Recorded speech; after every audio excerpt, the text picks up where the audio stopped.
Action. Action. Action.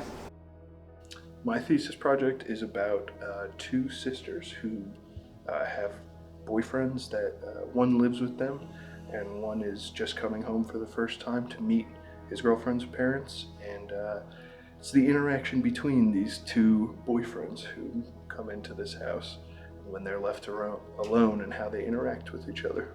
What the hell are you doing? Being a pansy about it isn't gonna help. I shot our neighbor. I already feel like garbage about this. Why don't make me feel a lot worse? Garbage. Scene 3B, take 1.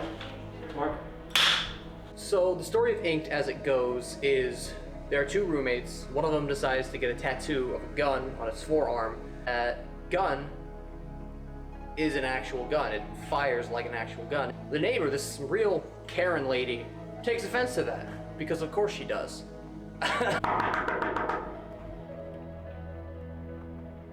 So she gets to the door and she's all, I'm gonna call the Coast Guard, I'm gonna call the police, I'm gonna call God. And then the roommates are just like, why are you the way that you are? Then they accidentally shoot her, which, oops. My vision for this project was to do a murder mystery genre with a little twist.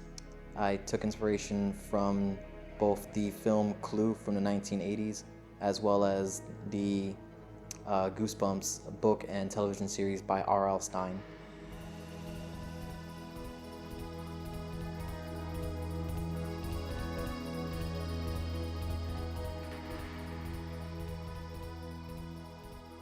It's going to be a very confusing flashbacks with suspects trying to figure out who the killer is. But the surprise twist at the end, I don't know if I should say it. So when I call action, you're gonna pan on Tivy, Sam, and Eric all angrily looking at each other, all suspicious, like, I know you did it. Got it. Yeah. Then we swarm. Yep. And then when I'm saying my line, what, nobody reads them anymore? It's all showbiz. My story has been developing over a few years now, probably about like 2.5 years.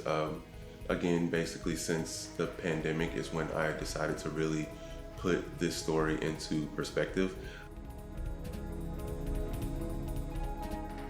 It was a episode of Black Mirror, the Nosedive episode, where the main character they lived in an alternative reality where everything was dependent on social media and scores and kind of like a credit score based off of your social ratings.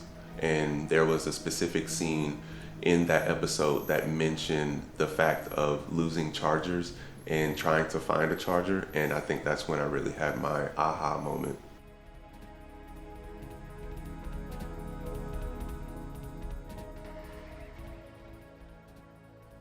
What made me pursue filmmaking is I've always had a love for the entertainment industry. Starting with music, whether that being in high school where I was a part of marching band, a club, dance team. My friends and I entered a short film festival here in Orlando where we made a short film, and it basically sparked my creative interest in pursuing films more.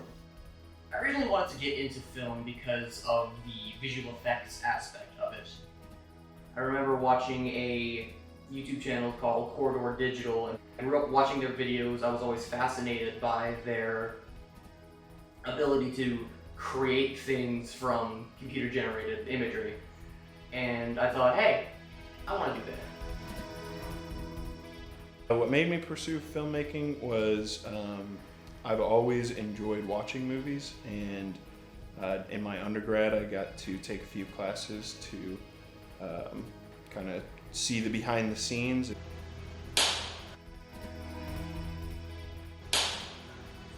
There's a lot of jobs in the industry, and yeah, I just kind of realized that I could turn it into a career and went from there.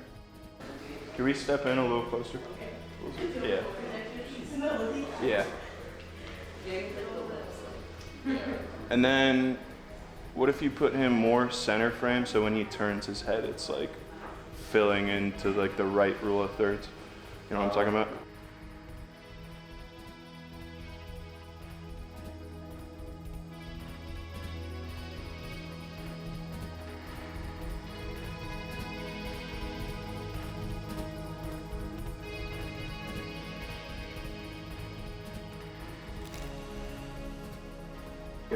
Directing's hard work. Originally, I wanted to do music in the bachelor's program at Full Sail University, which I did complete. But then I also wanted to go into film because I realized I like to write stories a lot, and I try to practice script writing before I even knew what it was the proper way. And so I joined the film program, the master degree film program at Full Sail, to further my studies and understanding of how to properly write and produce a film. You want to shoot everybody's close up for the whole scene, like so you get their reactions and then his reactions to cut it. Yes. I basically had to make a lot of artistic decisions on the fly. Even with the first day, there were issues with casting that fell through, as well as the creative vision that I originally had in mind.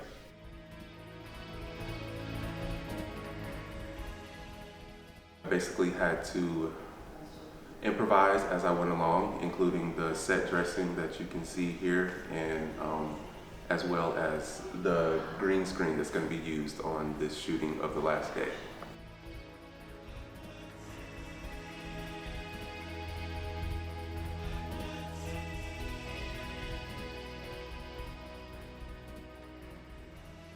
With this being the most important day, the last day of the shots, the first 2 days, it was good to pretty much just get a good rhythm.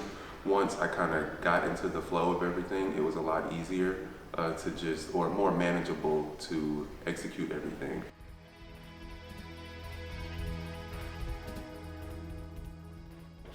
Raise your head and your nose hit his elbow. It didn't look like he was moving much, but your glasses just exploded. Cut.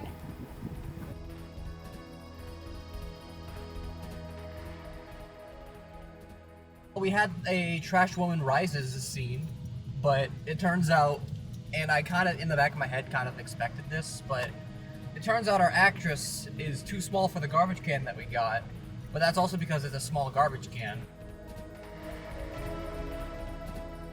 Turtle on the top of the top half of the can, we just draped a garbage bag over her, and then we put the lid on that, and we just made like she's, you know, coming out of the garbage can.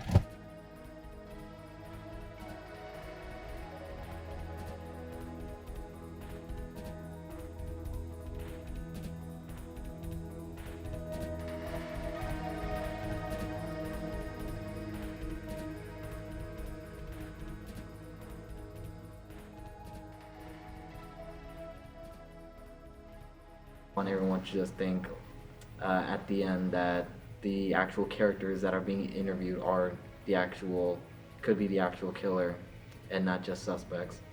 But surprise twist, it was the writer all along.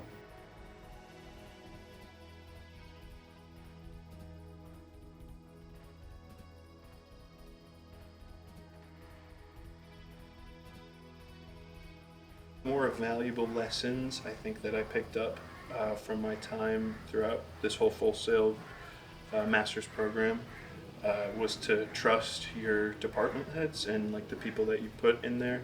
I think that saved me a lot of times on both of these days, having a ton of faith in my camera team, which was DP'd by SJ, and the main camera operator was Angel, and they were going back and forth, just switching, and they really understood my vision. I only needed to explain it to them once, and then they got what I wanted. And same with Jacoby, helping out with lights and setting all that up. I told him once he would go in there and it'd be exactly what I wanted.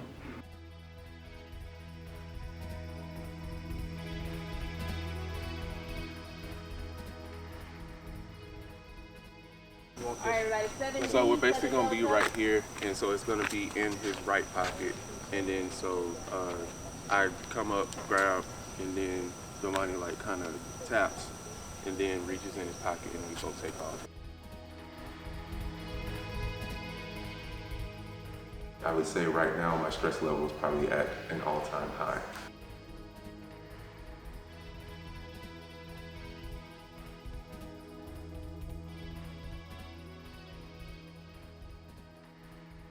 Everyone basically kept up the energy, kept the hopes high, And even with the 18,000 changes that I made, everyone's kept a positive attitude, and that really much encouraged me to keep going.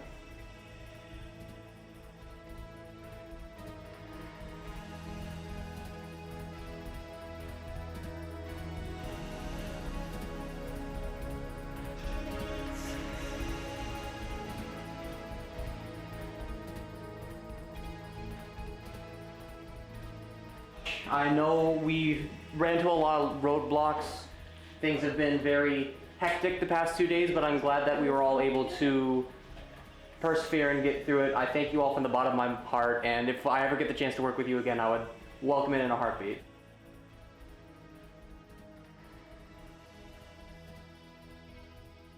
That is a wrap on Inked. Connor Wyatt, and that is a wrap on Head of the House. Alright guys, that's a wrap.